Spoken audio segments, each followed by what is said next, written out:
Alright guys, we're going to talk about the compressor today. I've been getting some questions on how it works, and I thought maybe I could throw a few things together to give you guys a hand. Basically we have two pressure switches, I2 and I3. I1, 2, and 1, 3, I guess I should say. The number on top is when the compressor switch turns on, and the number below is when it drops down to 40. See, I got it turns on at 50, turns off at 45. So that means after the pressure has dropped 5 psi, at that very moment that switch will turn off. I'm going to illustrate that here in a second. And then the same thing that I got the other switch turning on at 40 and turning off at 35. Let's see how that works.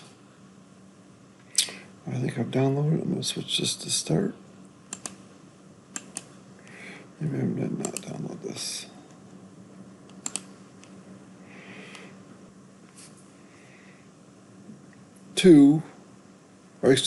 Pressure switch number 1 is going to turn on.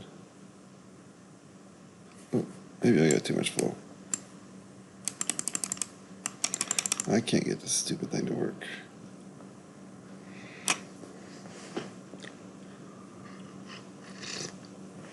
It's going to hit 50 here in a second, and it's going to turn on. It turns on at 50, and then I don't know how to get this thing to work.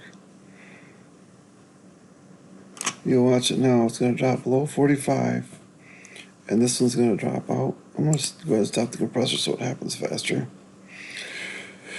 So when it reaches 35, that one's going to kick off. So I start the compressor again, as they're both going to turn on.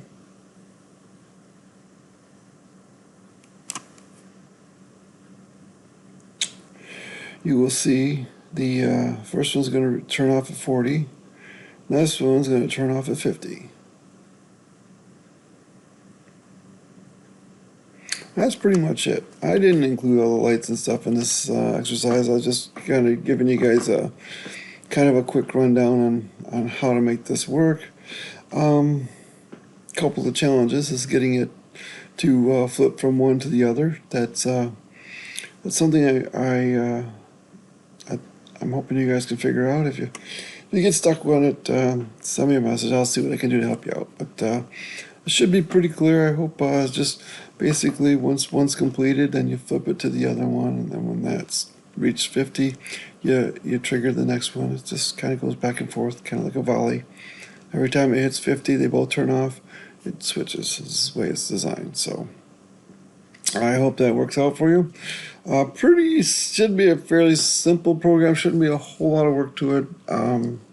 They do have a display here that I would love to incorporate, but I really don't have anything to incorporate into it. But I'd want to display the pressure or something, and there's nothing. There's no signal here to incorporate. So I think so the way I just left it the way it is. So pretty challenging program. This is actually how a pressure switch works. Is you set the point at which it turns on, and you set the offset when it turns off. So it gives you kind of a hysteresis of operation. So you can delay when it turns on.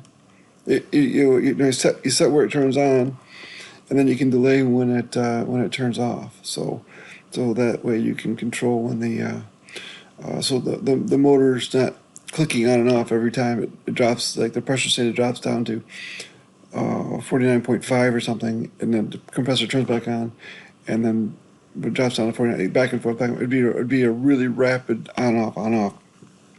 You want it to have a delay in there, so when it does turn off, it has to build up some pressure again. So pretty solid solution. Best of luck with this one. I think you guys get through it just fine. All right, we'll talk to you later.